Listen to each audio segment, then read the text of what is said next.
En el libro del profeta Isaías, capítulo 40, versículo 29, dice: Él da fuerzas al cansado, y al que no tiene vigor le aumenta la energía. Y es que hay un cansancio que no nace de haber hecho las cosas mal, sino de haber intentado hacerlas bien durante mucho tiempo. Un cansancio que es silencioso, que es profundo, muy hondo, y que no siempre se nota por fuera.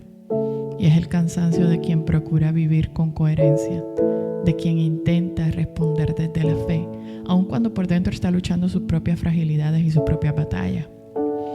A veces ese cansancio nos asusta porque sentimos que no deberíamos sentirlo, como si creer implicara no agotarse, no dudar, no resentirse nunca, como si la fe nos volviera inmunes al peso de las responsabilidades, a las tensiones que se van acumulando poquito a poco a través de los años, a las heridas que no siempre sanan al ritmo que nosotros quisiéramos. Y entonces cuando el cansancio se asoma, lo escondemos o lo juzgamos. Pero saben, Dios no se escandaliza del cansancio, todo lo contrario, Él lo reconoce. El profeta Isaías no dice que Dios fortalece al perfecto, Él dice al cansado, o sea, al que ya no tiene vigor, al que ha dado mucho y necesita ser sostenido. Y esto no es una excusa para la incoherencia, es por otra parte una invitación a la honestidad. Porque una cosa es justificarlo todo y otra muy distinta es comprender el propio proceso. Cuando no entendemos lo que nos pasa por dentro, cuando no le damos nombre a lo que pesa, terminamos reaccionando desde ahí. Y esas reacciones, lejos de definirnos por completo, suelen revelarnos qué parte del corazón necesita un poquito más de cuidado, más oración, más verdad. El problema no es reconocer la incoherencia. El problema es hacerlo sin pasar primero por el propio corazón. Es decir, cuando la reconocemos en los demás, pero no somos capaces de reconocerlos en nosotros mismos. Porque cuando nosotros no nos examinamos a nosotros mismos primero, el juicio se vuelve muy cómodo. Incluso a veces llega a ser hasta adictivo, ¿no?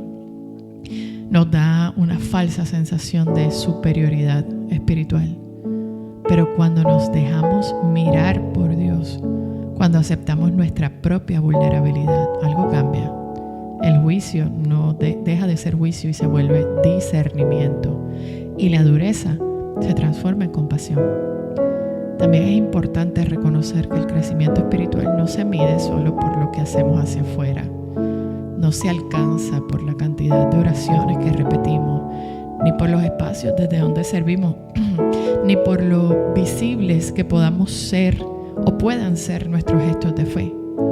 Todo eso, claro, puede coexistir y a veces sin darnos cuenta coexiste, pero necesita coexistir más que todo con un corazón que aún necesita ser purificado, un corazón que reconoce que aún necesita ser purificado, porque servir no siempre significa haber sanado y sonreír no siempre es señal de ternura interior.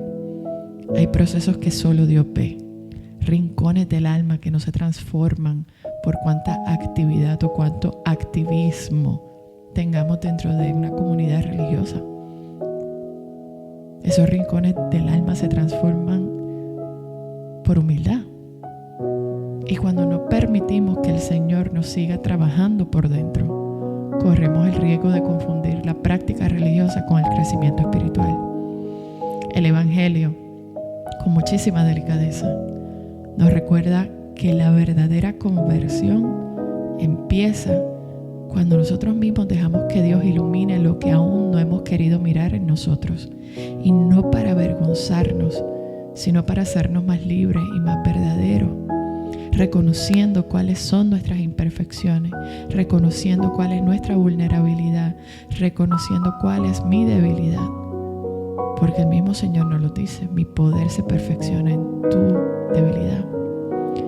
A veces creemos que estamos bien con Dios porque hacemos muchas cosas por Él, porque servimos, porque cumplimos, porque sostenemos espacio, porque no hemos fallado de manera evidente o de manera visible. Pero sin darnos cuenta vamos confundiendo el activismo o la actividad de mi servicio con mi proceso de conversión. Y no es así. A veces nos tranquiliza saber que estamos haciendo mucho, pero entonces dejamos de preguntarnos qué está pasando en nuestro corazón, qué actitudes seguimos alimentando, qué palabras siguen naciendo desde mi propia impaciencia, qué palabras siguen naciendo desde mi propia soberbia espiritual, y qué gestos yo hago que sigan cargados de juicio, muchas veces hasta de injusticia. Y entonces nos sorprenden las reacciones de las otras personas hacia nosotros, pero no somos capaces de detenernos a reconocer que muchas veces esas reacciones también dialogan con lo que nosotros mismos vamos sembrando. Y no es para culparnos, sino para asumir con humildad que el crecimiento espiritual comienza cuando dejamos de medirnos por lo que hacemos y empezamos a reconocer cuánto necesitamos todavía cambiar. Mi servicio no define mi proceso. Mi rol dentro de una comunidad no define mi crecimiento espiritual. Y es ahí cuando nos topamos de frente con la verdadera coherencia. El Evangelio no nos pide que vivamos examinando las faltas de los demás. Nos pide algo mucho más exigente, y es mirar cada uno de nosotros, nuestro propio corazón. Antes de mirar el corazón de alguien más, mirar nuestro propio corazón. Preguntarnos desde dónde estamos respondiendo, desde dónde estamos juzgando, desde dónde estamos creando criterio, desde dónde estamos hablando. No para castigarnos, sino para crecer. Porque es que el juicio que más importa no es el que hacemos del otro, sino el que hacemos de nosotros mismos delante de Dios. Entonces, cuando dejamos de usar la incoherencia ajena como distracción y empezamos a revisar la nuestra con humildad, algo se ordena por dentro. Nos volvemos más compasivos, más prudentes, más conscientes. Empezamos a entender que todos estamos en camino, que nadie ama perfecto, que todos, absolutamente todos, estamos aprendiendo a vivir la fe en medio de límites reales, de heridas abiertas y de procesos que aún están inconclusos, y que el verdadero crecimiento espiritual no nace del señalamiento, sino de la conversión personal. También descubrimos que muchas veces juzgamos lo que no hemos querido mirar en nosotros mismos, que aquello que nos irrita en el otro suele tocar un punto sensible de nuestra propia historia, y lejos de ser una condena, eso puede convertirse en una oportunidad. La oportunidad de dejarnos trabajar por Dios en lo que todavía no está sanado, en lo que todavía reacciona, en lo que todavía duele. Este texto del profeta Isaías no nos invita a bajar la exigencia del Evangelio, sino a vivirlo mejor, no desde la rigidez, sino desde la verdad, desde nuestra propia verdad, pero no la verdad de mi criterio, sino la verdad que solamente Dios conoce en cada uno de nosotros. Nos invita a vivir el Evangelio no desde la comparación, sino desde la responsabilidad personal, desde la responsabilidad interior. Porque es que Dios no nos pregunta cuántas faltas vivimos en otros, cuántas faltas vemos en otras personas, sino cuánto permitimos que Él transforme nuestro propio corazón. Saben, quizás hoy el llamado es muy sencillo y profundo a la vez, paradójico, pero a veces es así.